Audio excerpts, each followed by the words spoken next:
Ang maganda at mabuting konsensya ay regalo ng Diyos. Subalit nangangailangan ito ng tapang at lakas upang sundin natin ito. Ang problema, kapag mahina ang ating konsensya.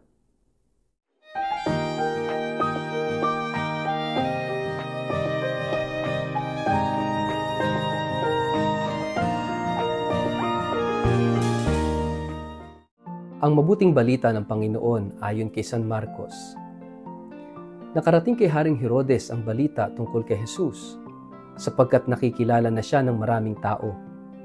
May mga nag-aakala na si Juan na tagapagbautismo ay muling nabuhay, kaya si Jesus ay nakakagawa ng mga himala. Ngunit mayroon ding nagsasabi na siya ay si Propeta Elias. At may iba pang nagsasabing siya'y isang propeta katulad ng mga propeta noong unang panahon. Nang ito'y marinig ni Herodes, sinabi niya, siya ay si Juan na aking pinapugutan ng ulo. Muli siyang nabuhay. Si Herodes mismo ang nagpahuli at nagpabilanggo kay Juan dahil sa kagustuhan ni Herodias. Ang babaeng ito ay pinakasalan at kinakasama ni Herodes bagamat ito'y asawa ng kapatid niyang si Felipe. Sapagkat laging sinasabi ni Juan kay Herodes, labag sa batas, nakasamahin mo ang asawa ng iyong kapatid.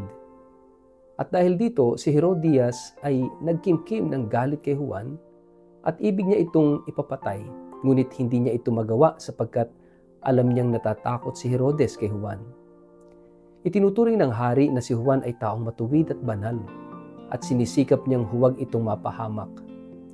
Gustong-gusto niyang makinig kay Juan kahit labis siyang nababagabag sa mga sinasabi nito.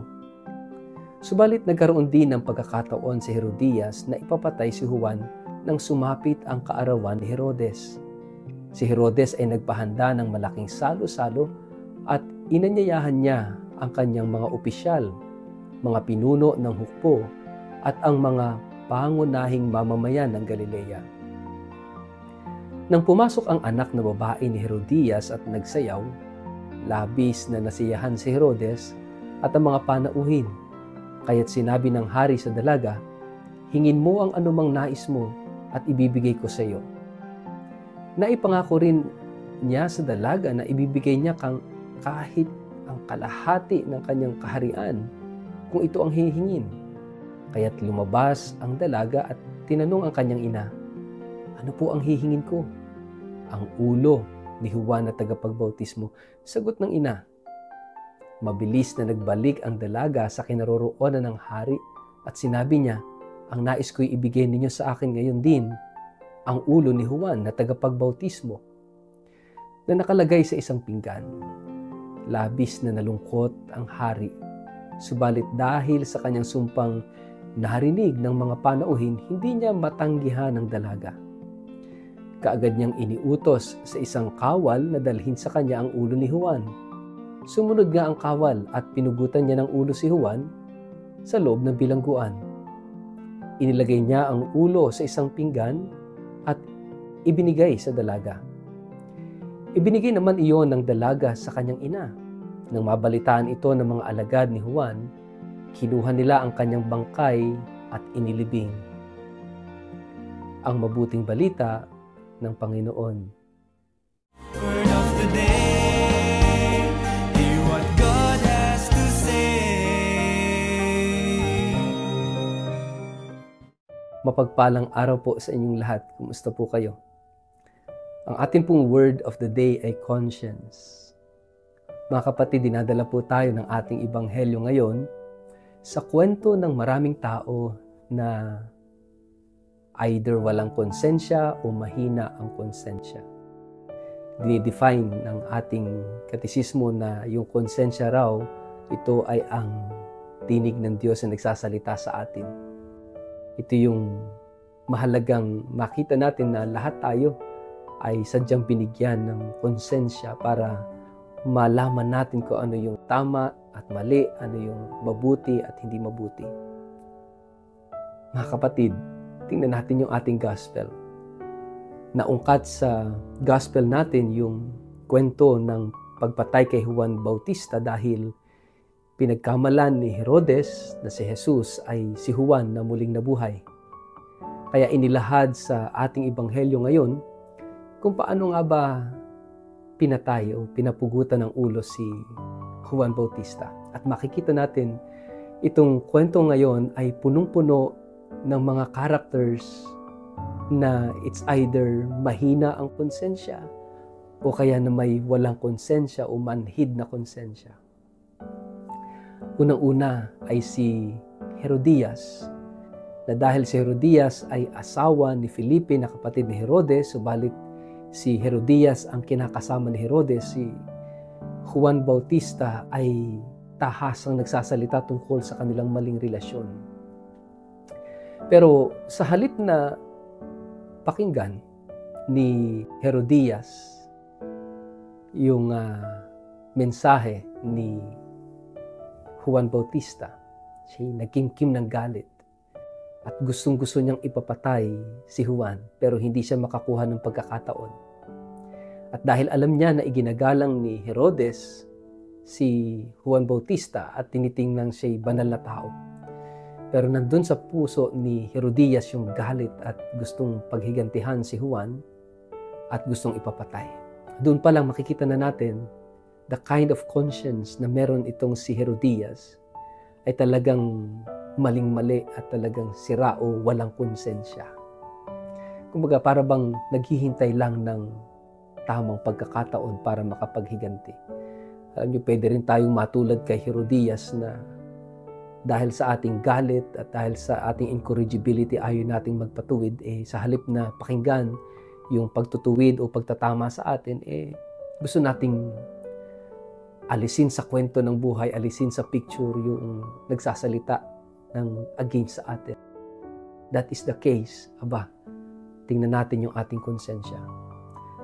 At narinig din natin itong si Herodes, after nung magsayaw itong anak ni Herodias, nangako na kahit anong hilingin, ibibigay, at kahit kalahati ng kanyang ari-arian, basta hiling, ibibigay rin. Napaka-tactless nung pananalita ni Herodes na nagpapakita ng kanyang weak conscience, mahinang konsensya.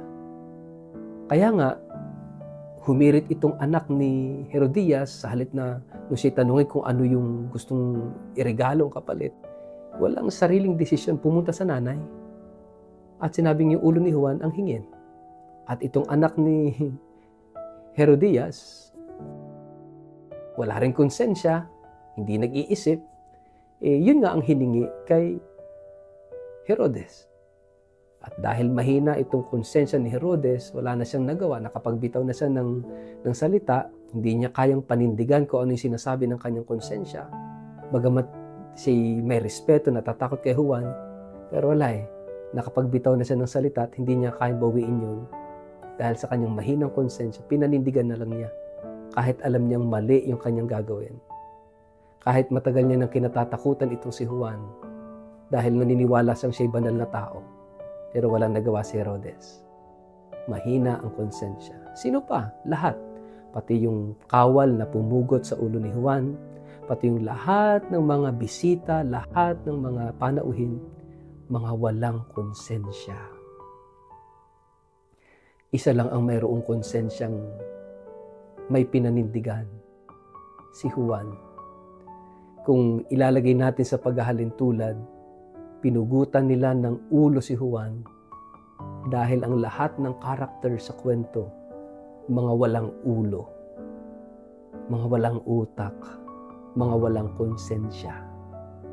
Mga kapatid, magandang tingnan at magandang pagnilayan natin ang ating mga sarili. May konsensya pa ba tayo? At kaya pa ba nating panindigan ang ating konsensya? Yung konsensya at maganda o mabuting konsensya ay regalo ng Diyos.